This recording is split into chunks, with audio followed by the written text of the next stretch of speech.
Good morning, trigonometry.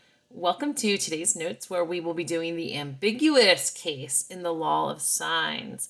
Ambiguous, that's kind of like when something is unclear, it might have like a double meaning. So it could be an interesting lesson. All right, let's do a quick review of our previous lesson first. If you recall from the other lesson, we learned a new area formula, which can find the area of any side angle, side triangle. You don't even have to find the height. You can simply multiply the one side times the other side times the sine of the included angle. The angle should be in degrees, and boom, you have your area. So that was the first formula we did in our notes of the last lesson. The next formula we learned was the law of sines, and I have it written both ways with the signs on the top or the signs on the bottom because you can write the formula either way. Just make sure that angle A is always across from side A, angle B is across from side B, and angle C is across from side C, and you're good to go. When do you use the law of sines formula? Remember, you use it whenever you have a lot of angles. It does not have to be a right triangle. You just have to have a lot of angles. By a lot of angles, I might mean angle, angle, side, or angle, side, angle. So you know more angles than sides. That's a good sign. However, we also use the law of sines not just when we have a lot of angles, but also when we have side angle ambiguous case. And that's what we're going to be looking at today. Go ahead and take a second and pause this video and look at the chart on page 489 in your book. It really does a nice job of illustrating what happens with this ambiguous case. I'm going to kind of just sum it up for you right here. Basically, in the side angle ambiguous case, you don't know for sure that you have just one triangle. That's the ambiguity. Based on the information you know, which is just a side, another side, and an angle, you might have no triangle at all, or one triangle, or two triangles. So we don't know if we have 0 triangles, one triangle, or two triangles in this ambiguous situation. Now, as you're working out a problem like this, you will discover when you're working that you have no triangle, one or two. But instead of waiting to discover this, I've developed a flow chart, and we're about to use this flow chart together, where you can use this to figure out if you have 0, 1, or 2 triangles in the very beginning of the problem. Then you'll know going in, and you won't have to wait to discover it as you're working. So let's try this a few times. Before we do, the key to using this flow chart, no matter how your triangle is labeled, maybe it's called XYZ, maybe it's called MAT, who knows, whatever the combination of letters are, you have to figure out the angle and the side pair that match, whichever ones match up, the angle and the side across from it, you will call them A, and then the extra side will be B. It's the only way this flowchart's going to work, because then I have to make a new flowchart for every possible combination of letters ever if we did it the other way. All right, let's look at this flowchart. All right, here is our side angle ambiguous flowchart. And I wrote our first example problem off to the side so we can work through it together. All right, it says we have angle N, side E, and side N. Now I can see that these match, literally the letters match, so I know. So I'm gonna call them my A. But before I do, I need to go ahead and sketch this triangle and make sure it's a side angle ambiguous. If it's not side angle ambiguous, there's really no need to even use this flowchart. So I know N, I know E. I don't know the other side at all. I'm just going to call it W, I guess. You can make up whatever letter you'd like. You know this angle, you know this side, and you know this side. So it's a side angle ambiguous problem. Since it's a side angle ambiguous problem, I know I'm using my flowchart. Now remember, this flowchart only works if you find the pair, here's the pair, and you refer to them as A. So I'm going to call this angle A, I'm going to call this side A, and I'm going to call this side B. All right, so according to the flowchart, is my angle obtuse / right or acute? So it is 31 degrees, which is clearly acute. Obtuse or right is 90 or bigger. It's really 90 to 180, and acute is less than 90. Okay, so let's take a look here. If it is acute, we go this way. All right, next step, compare A and B. How does A compare to B? I would say A is 6 and B is 7. So A is less than B. So I'm right here. So I'm going to this side of the flowchart. Now there's an extra step. It says we must find H equals B sine A. Okay, H equals B sine A. No problem. I have a calculator. Let's see. B was 7 sine of angle A, which is 31. Let's go ahead and make sure our calculator is in degree mode, and let's type that in. 7 sine 31. And when I type that in, I get about 3.6. All right, so H is 3.6. All right, now that I found H, I compare A with H. Well, H is 3.6 and A is 6. So A is clearly bigger. So if A is bigger than H, I go to this part of my flowchart, and this is a 2 triangle situation. So I know for my first example, I have 2 triangles. All right, let's head into the next example. Before I type up the next example, I just want you to see what examples we're going to go through here. We're going to do 5 total flowchart examples. We just did the first one. We're about to do number 2. So if you want to jot down all this information so you're ready for the next problem, go ahead and pause the screen and jot that down, and let's head into example 2. All right, we're back up here at our flowchart. We are doing example 2. And just like before, I want to go ahead and sketch this triangle. If it is not a side-side angle ambiguous problem, then I don't need to use this flowchart, because that means there's really just one triangle. It's just this ambiguous case that I don't know if there's no triangles, 1 triangle, or 2 triangles. So I went ahead and drew an ABC triangle. It told me that B was 9, C was 52, C over here is 14. I don't even know that this is A. It doesn't actually name this other side, so I could have used any letter there. But what I do know is I just drew a side, angle, ambiguous triangle. So I'm definitely going to go ahead and use my flowchart. Now find your matching pair. It's always important to find your pair. Here's the pair right here at C. So because this is my matching pair on this flowchart, this will be my A, this will be my side A, and this will be my side B. The matching pair always has to be the A's for the flowchart to work. All right, first question. Is the angle obtuse, right, or acute? The angle is 52 degrees, which makes it acute. So we go to the acute direction. Next step, compare A and B. A is 14, B is 9. So A is clearly bigger. A is clearly bigger than B, because 14 is bigger than 9, which means I'm done. This is a 1 triangle situation. This is a great use of the flowchart. 1 triangle. All right, let's put that answer in our results and head to our next one. Get ready for example 3. Here's your info. I'm taking it from example 3 on page 490. We already did example 1 with 2 triangles, example 2 with 1 triangle, and example 3 is... All right, same thing as always. We're going to go ahead and draw the triangle. I know I have an A and a B. I don't know the third letter again because it's not mentioned here, so I'm just going to put a C there. Angle A is 61. Side A is 5, and side B is 8. And I can see I have a side, angle, ambiguous triangle right again. And again, I could have drawn my triangle with any orientation of A, B, and C, and that would still happen that you would find the ambiguous case, even if maybe you put your A down in this corner and drew everything in a different spot. Still works. All right, so let's do our ambiguous problem.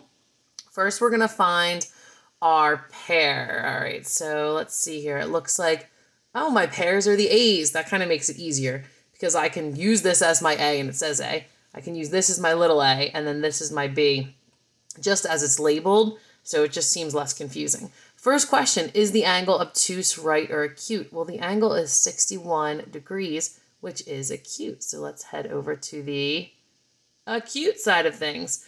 All right, let's compare A and B. A is 5 and B is 8. So A is smaller than B because 5 is smaller than 8. So if A is less than B, I head to this part of my flowchart. Oh, this is the one with the extra step. You must find H. So let's go ahead and find H. It says that H is equal to B sine A.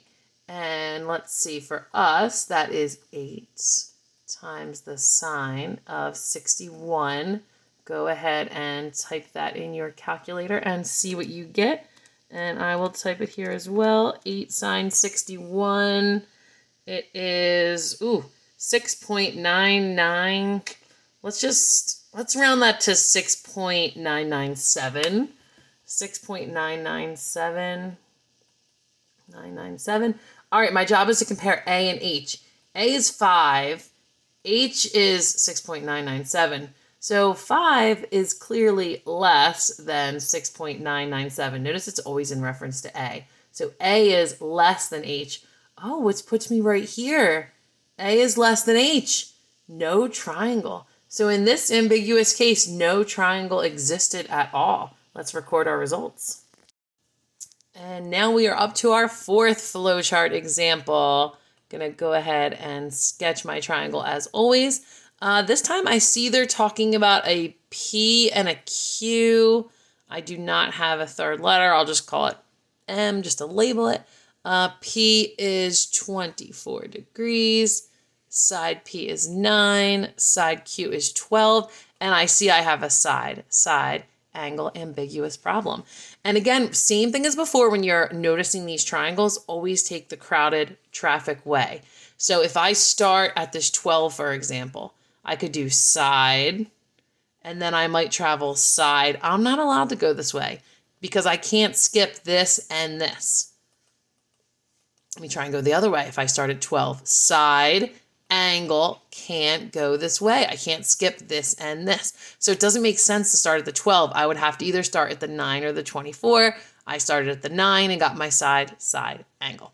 All right, that being said, let's go ahead and do this. Where is my matching pair? So it looks like the matching pair is right here, the P's. So that's going to be A, and this is going to be little a, and this is going to be little b. All right, first question, is my angle obtuse / right or acute? And I see 24 degrees is acute, so I'm heading over to the acute side once again. Next step, compare A and B. A is 9 and B is 12. 9 is less than 12, so A is less than B, so I'm over here. This is the one that requires the extra work. That's all right. We're going to go ahead and find H. H is equal to B times sine of A. What is my B? 12. Sine of, how big was angle A? 24. All right, let's type it in, see what that is. 12 times sine of 24. Make sure you're in degree mode. What did you get for your H? Did you get about 4.9? That's what I got. So H is about 4.9. Now your job is to compare A with H. A was 9, definitely bigger. So A is bigger than H, which puts me here.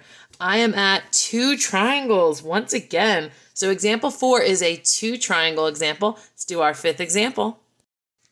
For our 5th and final flowchart example, I am thinking that this is probably a side angle ambiguous triangle, but I still want to go ahead and draw it because that should always be your habit. So it's, we'll call it ABC. I know it's B and C. B is 67, side B is 3, and side C is 6, which means it is definitely a side angle ambiguous triangle, which means I do want to use my flowchart. Now, where is my matching pair right here? The B's. Now, this could be confusing, but I have to refer to this as A for the flowchart to work. So I'm going to call this A. I'm going to call this A, and then I'm going to call this B.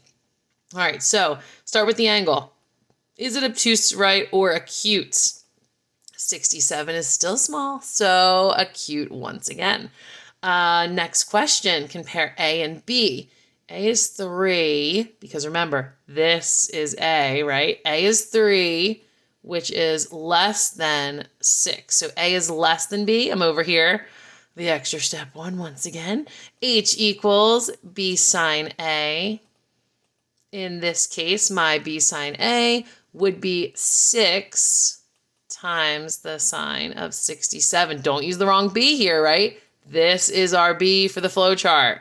We got to stick with this for this flowchart to work. If we use 3, just because the original problem said B equals 3, we're going to get it wrong. All right, let's see what we get for H over here. Go ahead and type that in your calculator. Make sure you're still in degree mode. 6 times the sine of 67. Did you get about 5.5? All right, H is 5.5, and it tells us to compare A with H. A is 3. 3 is less than 5.5. So A is less than H here, which puts me right here. No triangle. The ambiguous case has been revealed with a no triangle. All right, you can see our results summarized above with the 5 examples. We found 2 triangles, 1 triangle, no triangle, 2 triangles, and no triangle. Now that we've practiced using our flowcharts, we're going to go back to those same identical 5 problems. We're going to solve each one of them using the law of sines. Before we do so, I want to emphasize 3 points so you're ready for these solving. It'll be interesting. You'll see how the 2 triangles, 1 triangle, or no triangles are revealed each time in the solving. We kind of already know as we're going in. All right, first question. We've said this a lot in Trig. Do you remember we use blank to find angles? What do we use to find angles? Please tell me you are thinking this. Inverse trig. Remember, we use inverse trig. Maybe you were thinking that you use your calculator and you hit the second button and then a trig function brings you to like sine to the power of -1 or cosine to the power of -1. That's right too. We use inverse trig to find angles. We're going to need to do that. Specifically, since we are using the law of sines, we're going to be using inverse sine when we find an angle using the law of sines, which makes sense. All right, now let's think about why we are going to be using this. Let me zoom in a little more for you. All right, so why does this make sense? Up to this point, you've always been working with lots of angles when you do the law of sines, right? Think about when you do law of sines. You do law of sines when you have angle, angle, side, or when you have angle, side, angle. There's lots of angles there. So we would always start by finding a side. We could find the third angle super easily by subtracting from 180. But remember, the ambiguous case is side, side, angle ambiguous. You already know 2 sides and you only know 1 angle. Your first step is always going to be to find an angle with the ambiguous case, which means you're always going to be using inverse trig or specifically inverse sine every single time at the front of the problem. That being said, in this special case, I'm going to emphasize this now, but I'm going to bring it up again in the examples. In the special case where 2 triangles are formed, so this is only going to be when there's 2 triangles, and you'll know because you'll have done your flowchart in advance. You are always going to make yourself an area to write down your answers for both triangles because you don't want to be confused. So you'll make yourself like a little chart.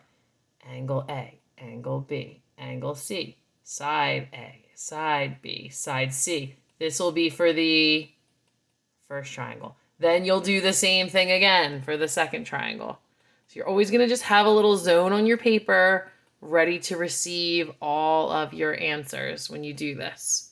It'll save confusion later, trust me. All right, you're going to have your little zone. Then, as soon as you find the first angle, stop in your tracks. You will subtract 180 from this answer, and you will discover the first angle of your second triangle. And then you'll be able to finish solving the problem. We're going to go over this in all the examples. Don't worry. Every time there's 2 triangles, we will go over this. But that's going to be the plan. You'll find your first angle and stop.